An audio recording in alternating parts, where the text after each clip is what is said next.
G'day, ZiggyD here, and welcome back for some more SKYFORGE. In this video I'm going to be explaining and showing in detail the character progression system in the game, that is, gearing, the skill tree, the Final Fantasy X style sphere grid, and the prestige system as well, which is kind of this game's version of gear score or levels, like a combined level and gear score system. So, let's start there, because that's an interesting point to start with. This game has no levels. There's no, get to level 90 and then you start endgame, or there's no max out at level 20 in Destiny or anything like that.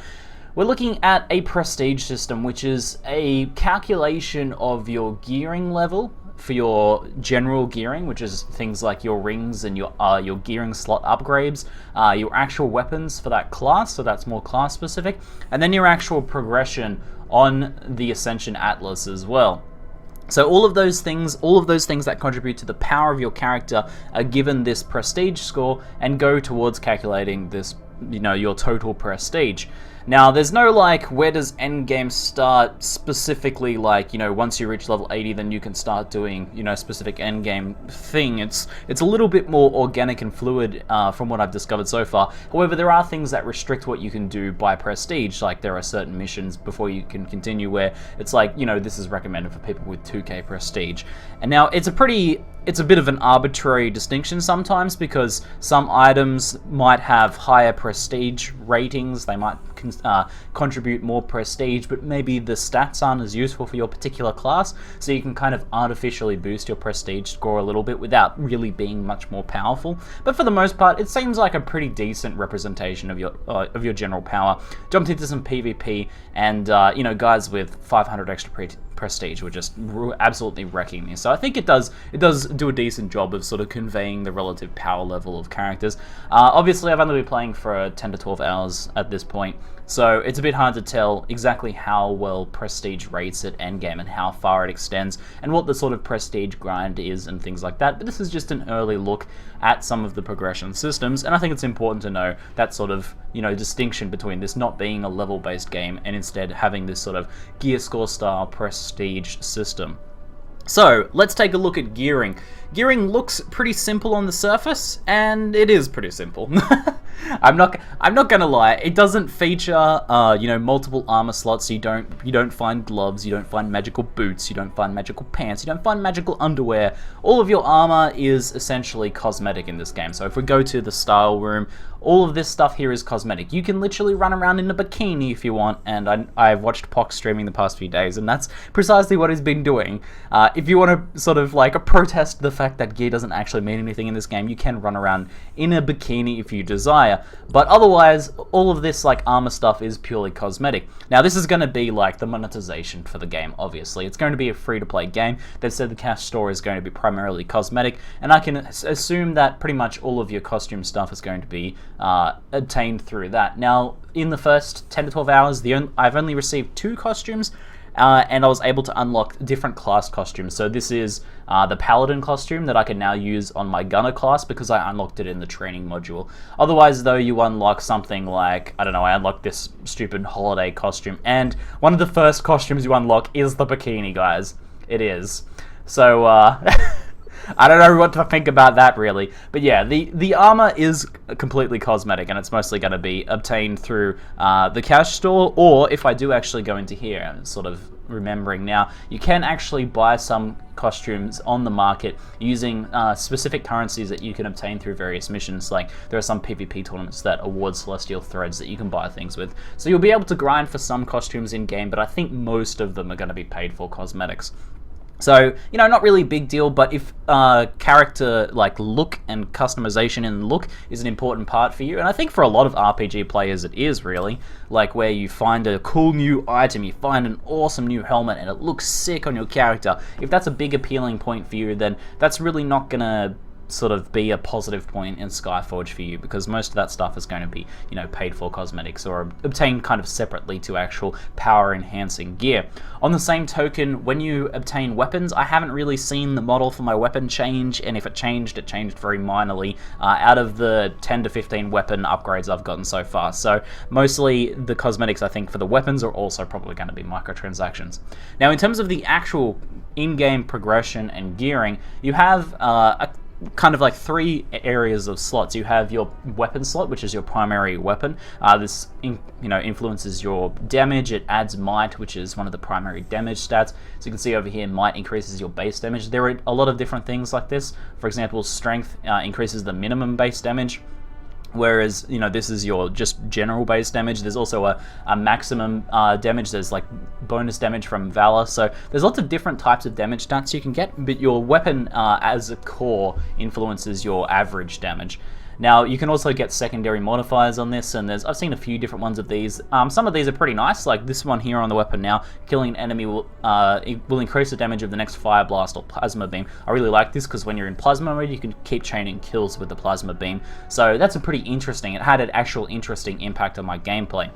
So for the most part, though, these drop from enemies, or these drop from bosses. You get little boxes from bosses that sometimes will hand these out, or you sometimes get them from questing. So they seem to just sort of drop throughout the regular course of gameplay.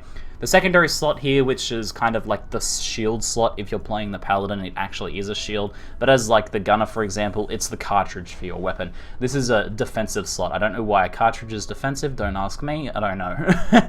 But this gives you stamina, which is your primary defensive stat that gives you health. Now you can get some other interesting modifiers on here as well. My barrier skill, once I unlock that, I don't actually have that skill yet. I got this weapon before I unlocked it. Increases more damage. So there's some interesting different things you can change around there. And then you have rings. Now these things, the weapons are obviously class specific. If I switch to the Berserker, I instead, I have sword. I have sword and shield for the Paladin. Lightbind has his own rod and pommel setup going, but these are class specific. However, rings, you can see I share them across all my classes. Now, rings provide a mixture of different stats. You can basically build your stats any way you want on your character with these different rings. So if I think I've actually disassembled all my rings, but I've got Valor, Spirit, I've got Luck and Spirit, I've got Strength and Valor, I've got Luck and Spirit. I've got a good mixture of different stats there, and you can get any of those primary stats. You can also get tertiary stats as well. So these stats down here, there's actually a big range of these different stats that do some pretty interesting different things. And you can get a lot of those through rings as well. That sort of starts to happen about maybe the 5 to 8 hour mark in game. You start getting rings that have some of these extra things. So, this ring gives me more mobility. This ring gives me more mobility and health. This ring gives me an increase in maximum total damage. The high end damage that I can inflict, as well as an increase in temper. And temper, chance that the ability will inflict the maximum additional damage regardless of the target's health. So that those sort of things go pretty well together, temper and maximum damage, right? So, and then there's critical chance, discharge recovery. So you have a fair bit of customization of your character based on these rings, and I guess the idea is that the rings were supposed to sort of replace armor, but if you look at like a typical RPG, you have things like 2 rings, an amulet slot, and then you have each armor slot. Now, sort of to play devil's advocate here and to maybe play hopefully for the future of this game, maybe in the late game, this becomes a very significant and interesting decision, because when you start to add more gear slots, what happens to an RPG is that each of those gear slots has to be weaker and less important in detail. Let's say you have a regular sort of RPG that has gloves. Now let's say I break the glove slots in half and you start finding left and right gloves. Well, to sort of keep the same power level of character, you need to start having left and right gloves being half the strength of, a pair of gloves. And that makes sense, obviously. What if you start breaking them down into, like, components of the armor? You start to get less and less interesting decisions, and, selecting each of the fingers on your glove gives less impact to your overall character. I guess the idea of removing a bunch of slots and instead just having 4 rings for this sort of customization means that at endgame, maybe, hopefully, these rings end up being very interesting decisions. You have to very carefully decide the bonus stats you're getting and the extra tertiary stats you're getting, and you can create some interesting builds out of that. That's what I'm hoping. Now, there's another form of progression on this tree as well. We have the upgrade slots, so the weapon upgrade, the additional upgrade, the ritual ornament upgrade. Now, you upgrade these by spending cash, other currencies, and most importantly, these enhancement stones. These enhancement stones are gained from salvaging other pieces of gear, so you can right click and then press disassemble and you'll gain some of these. You can also buy them on the market if you have some extra cash lying around, and then you can upgrade these slots. Now this seems like a very non-engaging part of the character progression. It's just kind of like something extra you do just to boost stats. I mean, I'm talking if you upgrade this, I gain 9 extra might, and that's basically what happens each time I upgrade it. Like, it's really, there's nothing else interesting there, there's no decisions to be made, it's literally just press an upgrade button to spend some of your enhancement stones and to spend some of your credits. So it's just a way to boost the raw power of your characters, and this is across all of the characters as well. So you can see rank 2 weapon. If I go here, I'm still rank 2 weapon. So that's across all the characters as well. It's kind of like general slot upgrade. So this one, for example, is, you know, a mixture of stats as well. I mean, the stats that you get when you upgrade, like if I press upgrade here, they actually change each time. So now I'm getting a bunch of spirit on the next upgrade. That's pretty tempting. I think I'll go ahead and spend some particles of mastery on upgrading that. That's, you know, there's no actual decisions there though. You just keep pressing the upgrade button and getting stronger. So I wish they had made this more interesting. Maybe had, like, you know, option A or option B, and they give different stats, and that allows the characters at endgame to, you know, end up being a little bit different. Maybe you invested in a lot of DPS upgrades as you're going. Maybe you invested in a lot of defense, and that would be an interesting extra engaging point. So that's kind of boring. Just an extra progression system. Now there is a cooldown thing here. Any sort of like timed cooldown stuff in MMOs is like, oh my god, this is going to be pay to win, but you just pay it with normal credits. Like, it's really insignificant. I don't really see the point of why that's even there, honestly. So that's the gearing system. The potential is there for it to become more interesting later on. Early on, it's pretty basic, and it looks pretty basic.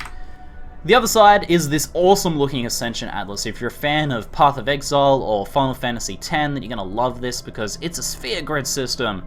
However, unfortunately, it's a very, very linear sphere grid system. There's no real decisions to be made right until the end game. So you can see this is all the path I've traveled here.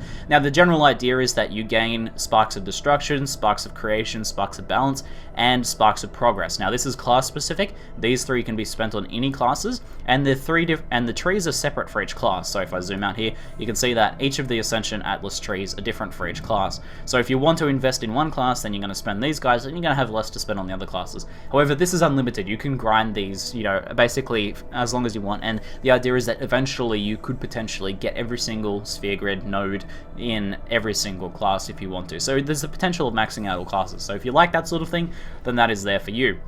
Now, you'll see if I move to a spot I haven't spent yet, you'll see red, blue, and green.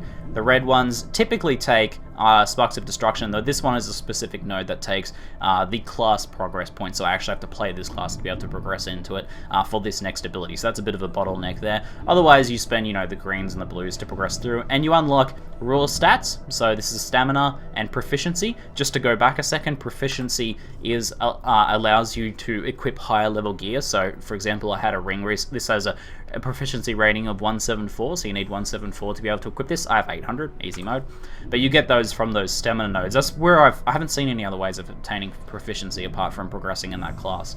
Otherwise, I think it might be across different classes as well. Actually, we can potentially even check that out just here. So this one here has there's a proficiency of 603. I think this is my highest one just here. It looks like when I change classes, my proficiency doesn't change. So I think proficiency is shared across all classes. So if you progress a lot in the gunner, you don't have to worry about not being able to equip a ring that has a higher proficiency on your light binder, for example. So to go back to the tree, you progress through this thing, and it's extremely linear for the majority of the game. Now, let's see if we zoom forwards a heap. We start to eventually as I said, I'm about 12 hours in, and this is how far I am through the tree at the moment. Maybe in a couple more hours of gameplay, I'll start to get some decisions. Now, here the decision is basically to get some extra stamina and bonus luck, which increases crit. So it's not a really very engaging decision. Like, I feel like you're mostly going to ignore that and go for the skills instead, because skills are much more exciting. And then there's some extra decisions like leadership, which this is kind of a like an extra mini game where you get to send little followers on missions and stuff, and I think leadership sort of influences that, so you can invest into it if you want to gain some leadership to sort of boost that side of things. So very linear as we go along here. You know, there's more leadership there. However, once you get to the end game, then it starts to branch out a lot. You can see there's actual 3 major branches out in this way, and these each have different skills associated with them. I think this one here, like if you look at this, the theme is mostly damage dealing, like this is a flamethrower one. This one here seems to be a support-oriented one. This one seems to be a bit more defensive. So you get some more options about how you want to build your character. Now, you can eventually get all of these different things, you know, by grinding enough points to, you know, essentially invest in all of them, but you do have to sort of make make the decisions about how you go ahead doing that. So that's interesting that it starts to branch out. I really wish it branched out earlier and it was more complex earlier on in the game, but, you know, I'm a bit spoiled by Path of Exile, right, when it comes to character building complexity, which that game is, like, insane right from the start. So, you know, some of these are a little bit more interesting, like I can pick which route I want to go through. If I want to just bypass this entire thing, I can here. I like that. I feel like a lot more should have the design of this. You know, I can get this skill, or if I'm not interested in that skill, I can bypass it. That's a really good design. I wish that was in more of the tree. But, you know, it's still a cool system. It's a cool themed system. There's something satisfying about, you know, spending that point and having that little line go across and then a little bling as it fills up the node. It's a pretty satisfying form of character progression. So guys, I think that just about covers it. There are a few other sort of extra external bits of progression, like as I said, the follower system and things like that, but that's the primary character progression. You know, it's reasonably satisfying. There seems to be potential for it to get more complex and interesting. Early on, you know, like most MMOs, it starts off pretty simple and slowly starts to build up in complexity. So if I manage to get further in this beta, I'll give you guys, you know, a heads up on whether it becomes a lot better. But otherwise, if you have any questions about the progression system, feel free to ask in the comments below, or if you want to see any other sort of SkyForge videos, let me know. That's it for now. I'm ZiggyD, and thanks for watching.